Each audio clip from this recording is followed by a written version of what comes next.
Hi, my name is Jason George. I'm the creator of Flocked, the card game, and I'm here to take you through a walkthrough of our Little Shepherd mode and our Big Shepherd mode. Little Shepherd mode is designed to be a quicker play. It's faster, closer to a traditional card game. Big Shepherd mode, on the other hand, is more like your board game with a little more board game elements into it, tokens, finances, trying to use a little more strategy, a little more time making your decisions. So I hope you enjoy this walkthrough. I thank you for your time.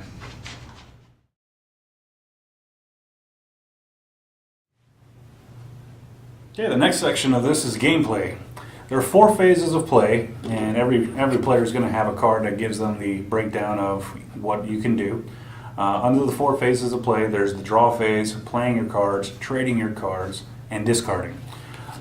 In the very first setup of the game, nobody draws. It's skipped under the first round. You're already starting with your 5 cards, so there's no need to draw. Next time around, your turn comes around. If you have anything less than 5 cards, you just draw 2. If you have 0, then you draw back up to 5. If you have your standard hand, which would be a mix of everything, you're going to be able to play pretty much all your cards. The only thing you can't do is you cannot play 3 adverse cards in one hand. You can play a mix of anything else. In this case, this player would probably play his pasture sheep to make sure that a sheep gets fed by the end of the season. He's going to buy a horn of oil, and in Little Shepherd mode there is no finances, so it's just assumed that you have the money and it's been paid, and everything goes into play immediately. Another thing here, an adverse card is played against another player. In this case, wolves are attacking, and the player has to roll in defense of these sheep, so it indicates that he has to roll 12 or greater in order to survive and fend off these predators. So, normal roll would be, here we've got 5, but he also gets any modifier that comes from the defense of the staff that he starts with. In this case, it's just +2, so a 7 is not going to cut it. In this case, poor guy loses 2 sheep. And this goes into the discard pile right next to the draw deck. So now he's played his 3 cards. The next phase would be to trade cards. And in this case, it actually makes sense to want to trade in.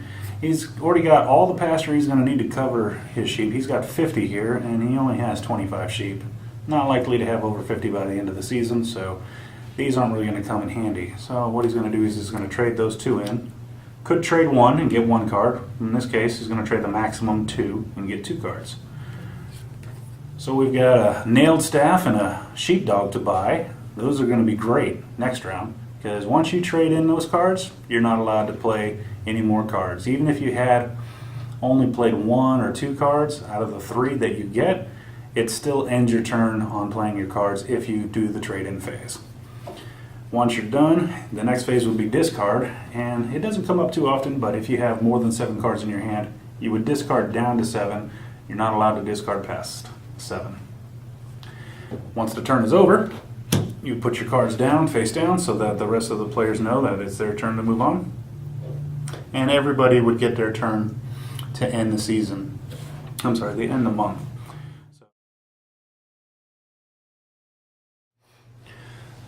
So after everyone's played their turn, the month advances and everything starts anew.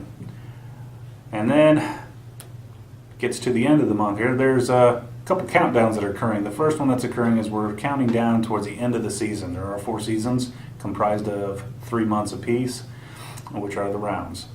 Once we get to the end of the season, before we move on to the 4th one, there's an accounting. And that accounting is these pasture cards paid up for all the sheep, making sure that they've been fed. In this case, this gentleman here had 25 sheep and he had 50 pasture, so he definitely fed his sheep. They are probably a little bit bigger than they need to be. For the sake of this counting, we're going to say that this gentleman had 31 and would only paid 10. That left him 21 sheep that were not fed sufficiently. When that occurs, then you lose basically 1 sheep in 10. So in this case, it's over 20, so he lost 3 sheep. So he would knock his peg back 3 times and be back to 28 from 31.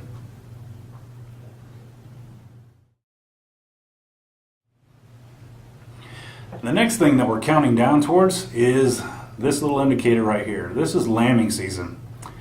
Basically, every 5 months, these sheep are going to have little lambs of their own. So once we hit here, we're not going to play that round until lambing season has taken place. So whoever the timekeeper is, they're going to stop play and indicate lambing season, and it's time to calculate how many sheep you've had. Lambing season gives you half as many sheep, and we round up in case you're not on an even number. So in the case of player 1 here, sitting on 25, so effectively we're going to assume that it's like 26 when we cut it in half. So in this case, he got 13 sheep. 13 to the 25 takes him up to 38. So after lambing season has occurred, he's up to 38 sheep. This gentleman over here is at 28, gets another 14, takes it up to 42. Now that lambing season is done, play can continue on, and it'll be the 5th round, and you would play that as normal. The window, however, would now move on 5 months later to the 10th month. And as you can imagine, things are going to run out here, and just like any calendar, it just wraps around. The next time it needs to be advanced, it'll just wrap around, start over, drop down on the 3. The final seasonal thing that is happening is when we get down to the accounting of the first 3 seasons, it works as normal. But when we get to the 4th season in the winter time, winter has no pasture. Now you can play your pasture cards. Pasture cards are going to be excised out of your hand, and you're going to be able to draw up to 5 again more quickly, so it's always great to do that. But it won't count for pasture at the end of the season. At the end of the season, for Little Shepherd mode, the accounting is done one way and one way only. Do you or do you not have a shear in your possession? It's assumed that if you had a shear, you made more money and you were able to feed your sheep. If you don't have your shear, you didn't have enough money because you paid somebody else to shear your sheep for you, and therefore you ended up losing money and losing the ability to feed those sheep in the winter. So you end up losing 1 sheep for every sheep in your flock. So if this gentleman, let's just go with this one. If this gentleman had lost his sheep at 42, that means that we've lost 5 sheep. 1 for 10, rounded up. So that takes us down.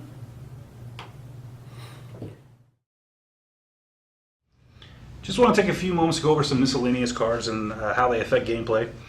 There are 2 infusions of sheep. One's an actual true infusion. It helps move the game along. That's the gain sheep card.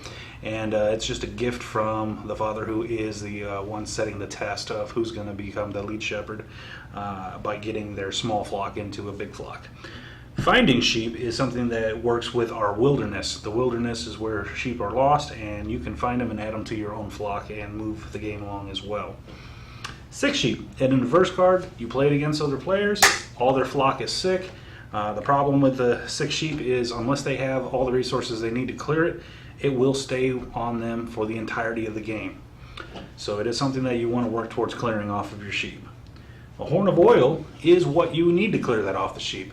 As soon as you have enough to cover all your sheep, then you may play it. If you only have one horn that covers 20 sheep and you've got 45 sheep, you're still stuck. But once you get enough to cover all of them, you can play those, throw them in the discard pile, everything's cleared out, and you're good to go. The sheepdog is a very versatile card. It actually has multiple impacts. Not only does it have your normal defense against any attacks from animals or robbers or so forth, but it also has wandering defense to keep them from wandering off. In addition to that, they also have a alarm feature to them where they will sound the alarm if someone's sneaking up on you in the middle of the night. That comes into play a little bit later. Wandering sheep. Somebody plays a wandering sheep card on you, you have to make your rolls and use your modifiers, such as the defense from the dog or one of our other items that will help you with that. And then if you're successful, you keep your sheep. If you're not successful, they wander off into the wilderness where they could be found by other shepherds playing a fine sheep card, coming full circle. The last thing that we talked about was the alarm. Now, the dog doesn't need to sound an alarm on a daytime robber. They're brazen. You can see them coming. You're just going to have to fight them off. Now, the night times, the camp robbers, the nighttime sheep robbers, these guys are sneaky. They're coming in, they're taking your stuff, they're leaving quietly. If you do not have a dog, you will sleep through the night and you will be less a couple sheep or some shepherd gear, if you don't have a dog to let you know that somebody's in your camp.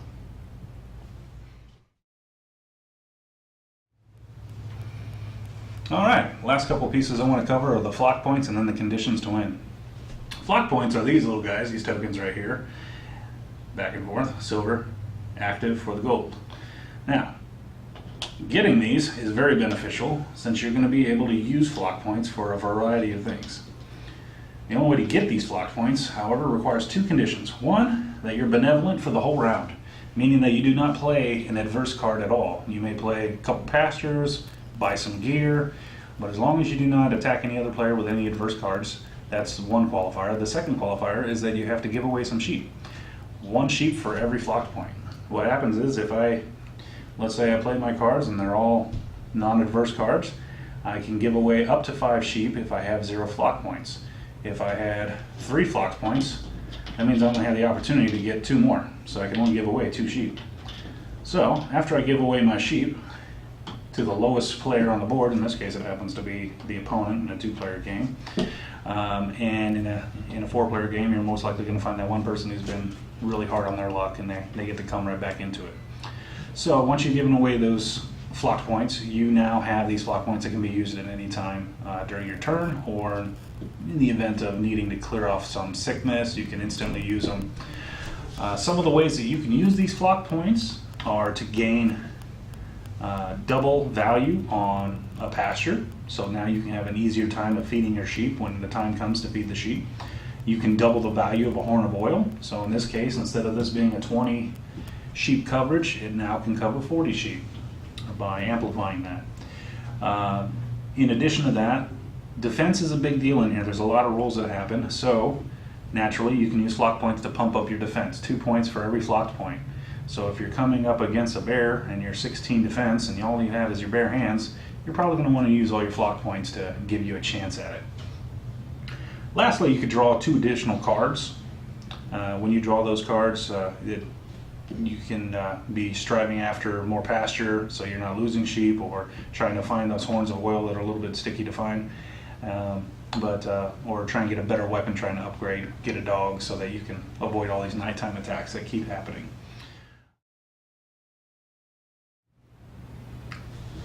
After everyone has been playing for a little while, everyone's trying to get to the magic number, 100 sheep.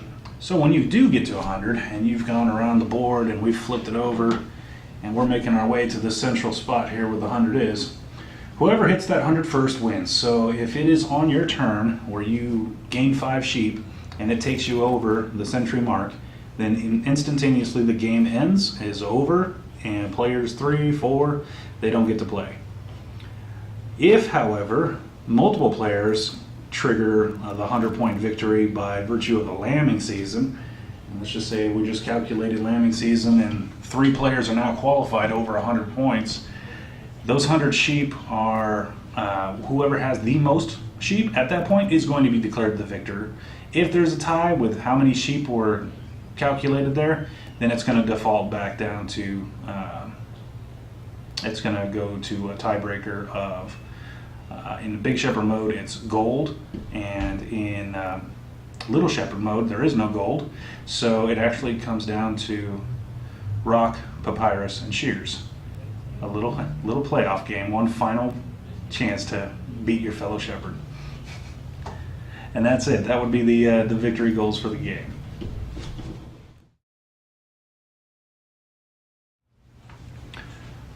Alright, now we're going to take a little time to go over some of the differences of Big Shepherd mode. As you can see, we've gone ahead and placed out some of the starting coins that you would have in Big Shepherd mode. Currency is a bigger deal here. Now, instead of just playing cards and assuming that it's already been paid for, when you play your card and it has a cost here along the side of the card, you are going to go ahead and pay the banker the actual cost of this item. So in this case, number 1 silver, number 2 bronze, number 1 bronze now pays for the horn of oil. In addition to the use of funds to pay for items and gear that you need, it also comes into play at the end of the seasons. So now, instead of just arbitrarily losing 1 for every 10 sheep because you were short of pasture, now you're going to find yourself buying hay and grain to supplement your lack of success in finding enough pasture for your sheep, which would have been a common thing that the shepherds did. There's a nice little chart here on the side of your board that gives you an idea of how much you have to spend to cover how many sheep. In addition to that, if you find yourself shortchanged and you don't have enough money to pay for the extra grain or hay, then what you'll have to do is you'll have to make up the difference by selling off some sheep.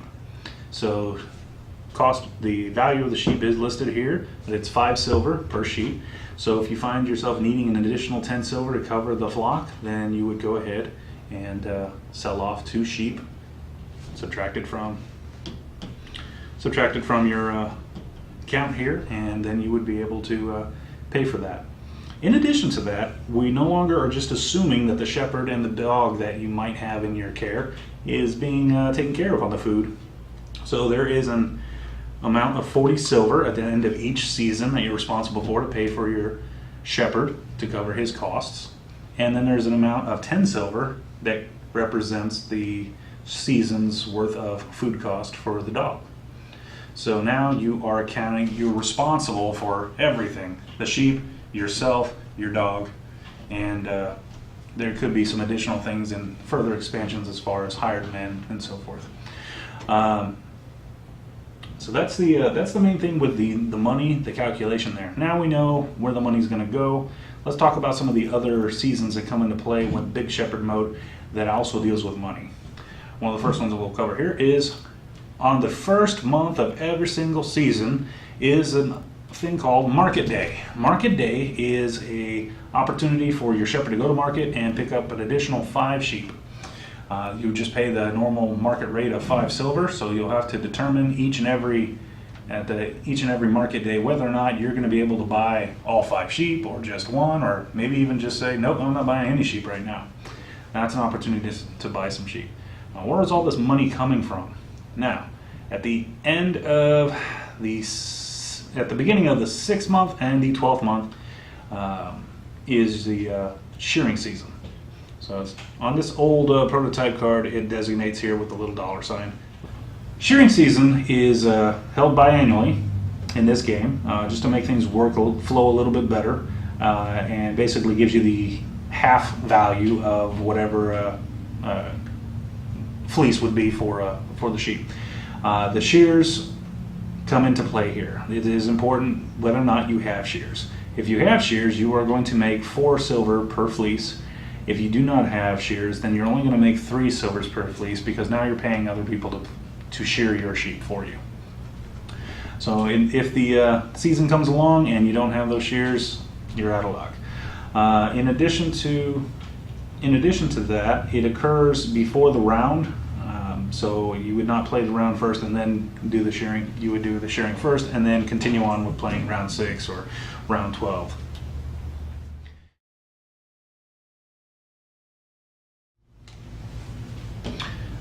The next element that's really big is the duplicity that you can engage with Big Shepherd mode in hiring your robbers. Initially, if you just play the card, it's just a robber doing his own thing to another shepherd and you have nothing to do with it. But if you decide that you wish to play it and hire the robber, you could play the card by also putting an extra silver piece on it. This means that you've hired them, and if they are victorious, the sheep that they steal now come to you, and you would pay 2 silver per sheep. So in the end, this costs 5 silver, and you ended up with 10 silvers worth of sheep. You start coming out ahead, you're building up your flock, you're killing their flock.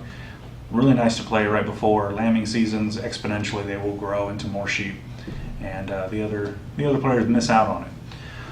One other factor that can come into play is that if you hire him and you want to pump up his stats a little bit, because now we're a little further in the game, we can hire more skilled thieves. Now I've just added +2 to this overall score, so instead of a 14, he's now a 16. This is a robber who is well trained, has been plying his trade a little longer, and is more efficient at getting everything. Not only that, but these pluses that you add on actually will serve as a multiplier for these sheep. So if it was just a +1, no big deal, it's the same amount of sheep. But if it's a +2, now they steal 4 sheep Plus 3, you're stealing 6. 8, and then ultimately you can go up to a total of 5 silver in addition to that for potential of stealing 10 sheep. This can be a very risky move, however. When you hire the robber has to be successful. If he is not successful, then what's going to happen is he's going to be broken, the information is going to get to the father, and the father is going to make you pay restitution in the equal amount of whatever you contracted. So if you were looking at potentially stealing 10 sheep, and you're going to end up losing the 10 sheep and you're out your money. Camp robbers, you can hire them to steal an item. They're not that expensive, it just costs you 2 bronze. But if you want to target a specific item instead of going after random items, let's just say, hey, I like your dog. I'm tired of your dog constantly thwarting my robbers. I can target that for a single silver, upgrade his cost, and now he's targeting there. And one of the tactics that come around with that, it's kind of nice, is if you do successfully steal their dog, next time you play the Night Thief, there's no defense against it, and you can pump it up and get 10 sheep out of it.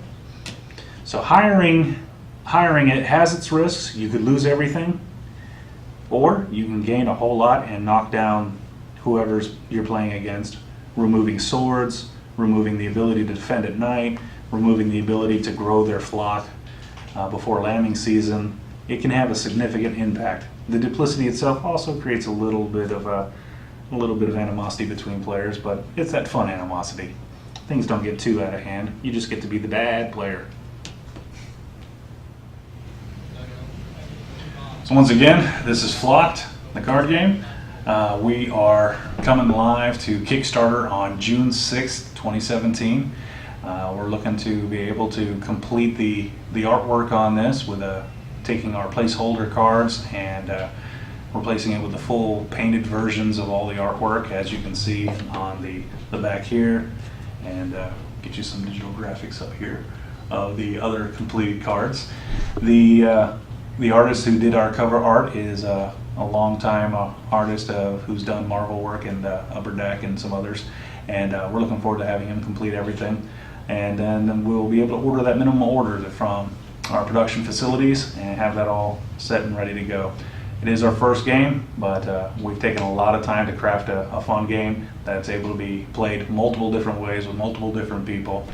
And once we have all the full prototypes in with the coin tray and full art, I think that you'll see that this is a high quality production. I look forward to conversing with you throughout the Kickstarter campaign. Again, that's June 6th, 2017. We appreciate your time checking out the video and Flocked. I'm the creator again, Jason. You have a wonderful day.